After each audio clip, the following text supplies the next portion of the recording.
Look up into the night sky. On most nights, it is there, a constant, a guide, a silent witness to our entire history. It pulls at our oceans, it illuminates our darkness. It has been the subject of our myths, our science, our dreams. The moon. It feels so fundamental, so permanent, that we can scarcely imagine a world without it. But its existence was not a guarantee. It was an accident, a beautiful, violent, world-shaping accident. The prevailing theory of its creation is one of cosmic catastrophe. 4.5 billion years ago, a nascent Earth, still molten and chaotic, was on a collision course. A protoplanet, roughly the size of Mars, which we have named Theia, struck our world a glancing, cataclysmic blow. The impact was almost unfathomable. It shattered Theia and blasted a significant portion of Earth's own mantle into orbit. Over time, gravity, the patient sculptor of the cosmos, gathered this ring of incandescent debris into the sphere we know today. But what if? What if the intricate celestial mechanics had been just slightly different? What if Theia's trajectory had been off by a fraction of a degree? What if it had missed? In that silent, unobserved moment, the destiny of our world would have been rewritten. The collision that gave us our companion would never have happened. Earth would have been left alone. And in doing so, it would have been condemned to a very different and far more terrifying existence. The first and most immediate change would be in the very rhythm of the world itself, for that ancient impact was not just a collision, it was a break. Without the gravitational drag from that massive impact and the subsequent tidal forces of a large moon, the Earth would have conserved far more of its original angular momentum. It would spin, and spin, and spin, not with the gentle 24-hour waltz we know, but with a frantic, dizzying fury. A single day, one full rotation, might last only 6 to 8 hours. Imagine experiencing this. Sunrise would not be a gentle affair, but a rapid ascent of a glaring star, racing across the sky. The midday peak would be brief, before the sun began its swift plummet toward the opposite horizon. Twilight would be a fleeting stain of color, swallowed almost instantly by a profound darkness. 3 sunrises and 3 sunsets every 24 hours. The entire cycle of light and dark would become a relentless, high-speed blur. What would this do to the very concept of life? Circadian rhythms, the internal clocks that govern nearly all living things on our world, are tuned to a 24-hour cycle. In a 6-hour world, this biological metronome would be shattered. How could an organism achieve deep, restorative sleep? How could a plant possibly optimize photosynthesis when the light source it depends on is so fleeting? Life would exist in a state of perpetual jet lag. The very processes of growth, healing, and consciousness would be fragmented. For any intelligent species, the perception of time itself would be warped. A day would be a short, frantic burst of activity. A year would contain over 1,000 of these disorienting cycles. The world would not just feel faster, it would fundamentally be a place of ceaseless, exhausting change. All of that extra rotational energy has to go somewhere. It doesn't simply vanish. It would be infused directly into our planet's 2 great fluid envelopes, the oceans and the atmosphere. The consequences would be nothing short of apocalyptic. The Coriolis effect, the force that dictates the spin of storms on our world, would be amplified to an unimaginable degree. This would not be a world that has weather. This would be a world that is weather. We would not speak of hurricanes or typhoons as seasonal events to be tracked and feared. We would speak of the wind.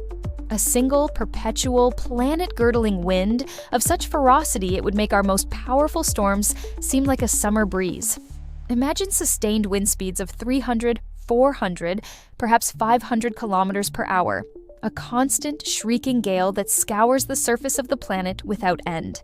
Landscapes would be unrecognizable. Mountains would be sand-blasted into submission over geological time. Their peaks eroded into stark, jagged fangs. Vast deserts of rock dust would cover the continents, with dunes the size of mountain ranges marching relentlessly across the plains. Nothing tall could survive. Trees would be an evolutionary impossibility. The very idea of building a structure on the surface would be absurd.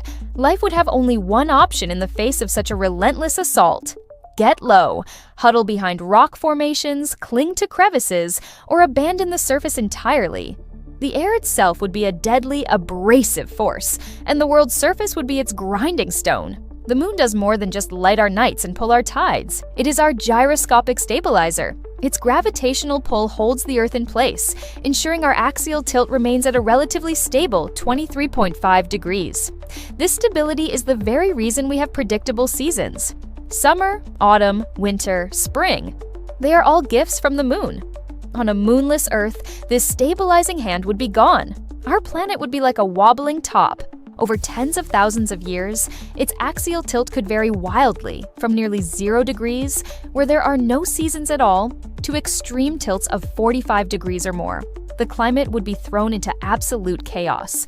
Imagine a period where the North Pole points almost directly at the sun.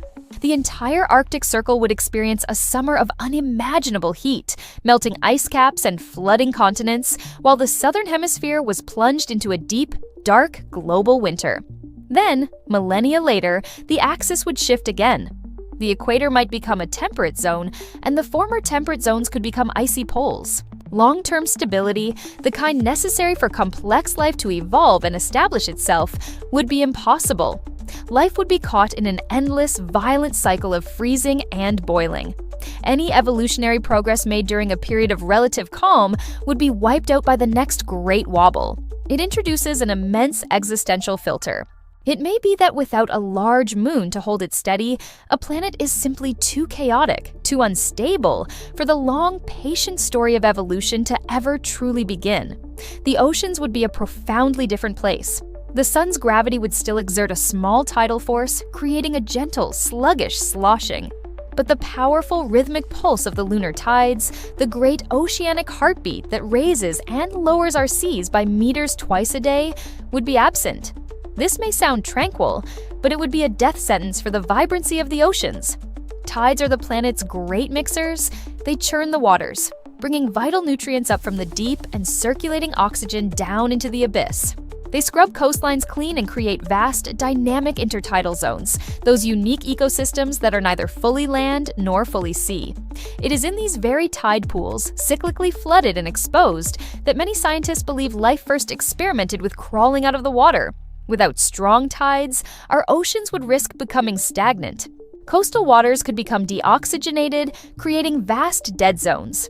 The crucial mixing of nutrients would slow to a crawl, starving the surface waters where photosynthetic life, the base of the entire marine food web, resides.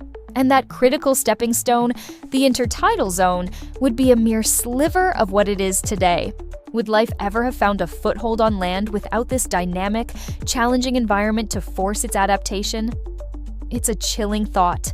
The cradle of life might have remained a stagnant, largely unchanging prison. We think we know darkness, but we don't. On even the most remote, moonless night on our world, the moon is still there, just below the horizon, and its ambient light is scattered through our atmosphere. We are never in true, absolute darkness. On a moonless Earth, the night would be an entirely different entity. It would be a perfect, oppressive, suffocating blackness, an abyss. The only light would be the cold, distant, and unforgiving points of starlight and the faint glow of the Milky Way. These would offer no real illumination of the landscape. To walk on such a world at night would be to be utterly blind, with no sense of the ground beneath your feet or the space before your face. How would life adapt? Vision, as we know it, would be a part-time sense, almost useless for half of the planet's life. The nocturnal world would belong to other senses. Hearing, sharpened to an incredible degree, capable of navigating by the faintest echoes. The sense of smell, able to read the story of the landscape on the wind. The sense of touch and vibration, feeling the approach of predators through the very ground itself. Bioluminescence might become a dominant evolutionary strategy, not just for deep-sea creatures, but for those on land, creating eerie, moving constellations in the otherwise total black. For an intelligent species, this profound darkness would shape its psychology. The night would be a terrifying void, a primal fear embedded in its DNA, a time when the world truly and utterly ceased to exist. The great cosmic collision that formed the moon likely had another profound effect. It superheated Earth's core, contributing to the churning, molten iron that acts as our planet's dynamo. This dynamo generates our magnetosphere, an invisible shield that deflects the most harmful radiation from the sun and deep space. Without that cataclysmic impact, it's possible Earth's core would be less energetic. Our magnetic shield would be significantly weaker, or perhaps almost non-existent. The consequences would be devastating. The solar wind, a constant stream of charged particles from the sun, would not be deflected. It would slam directly into our upper atmosphere, slowly but surely stripping it away into space, much like what happened to Mars. Furthermore, the surface of the planet would be constantly bathed in deadly radiation. Solar flares and cosmic rays would irradiate the ground, making complex DNA unstable and prone to mutation and cancer. Life on the surface would be an impossibility. To survive, life would have to retreat to the only places offering protection: deep underground in labyrinthine cave systems, or far below the ocean's surface, where the water itself could act as a shield.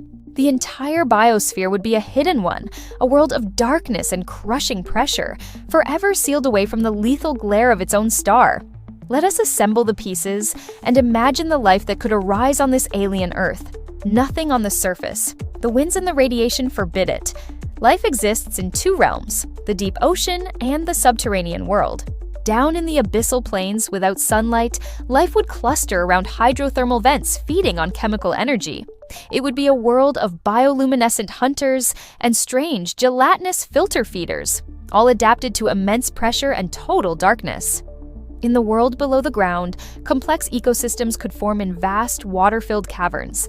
Life would be based on chemosynthesis, feeding on minerals percolating through the rock. Perhaps vast fungal forests would dominate, with blind, pale creatures navigating their stalks by sound and vibration. Evolution would favor armor against rock falls, heightened senses of hearing and touch, and communal living for protection. If intelligence were to arise here, what would it be? It would not be us.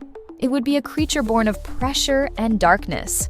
A species with no concept of a sky, no knowledge of stars, the sun, or a moon. Its entire cosmology, its science, its philosophy would be based on geology, acoustics, and chemistry. Its art would be sculpture and song, not painting. Its greatest fear might be open spaces. Its universe would be the rock above and the rock below. It would be an intelligence as alien to us as any we could imagine, a true child of the dark, forever unaware of the vast, lethal cosmos just a few miles above its head. Now, turn your gaze back to our own world. Look around you.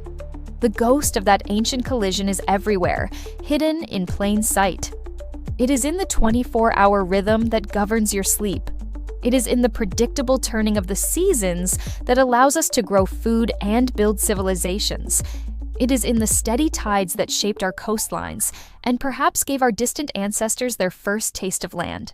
The moon's influence is woven into our very biology. The length of the lunar month is uncannily close to many biological cycles, a faint echo of an ancient time when the tides and the pale light were the only calendars.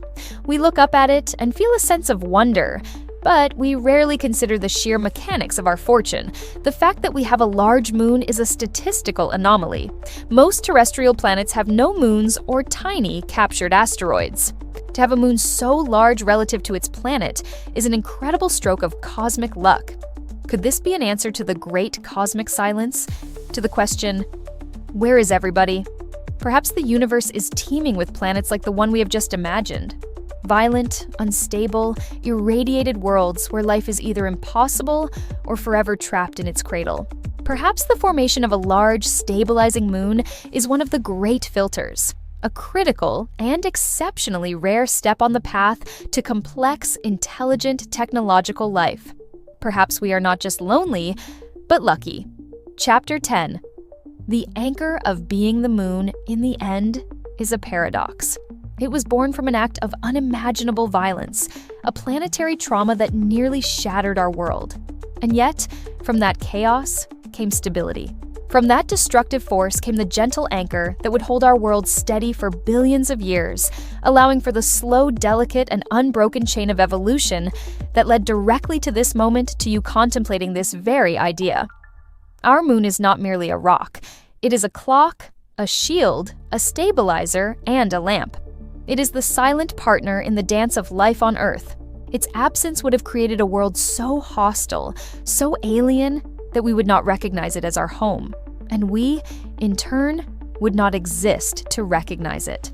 So the next time you stand under the night sky and see that familiar, cratered face looking down, remember the world that might have been. Remember the shrieking winds, the fractured days, the crushing darkness, and the great chaotic wobble. You are not just looking at a satellite, you are looking at the ghost of a world that thankfully never was. You are seeing the physical manifestation of your own improbable existence. You are looking at the anchor that holds us to reality. Thanks for watching. Hit subscribe. If you like my video, see you next amazing video.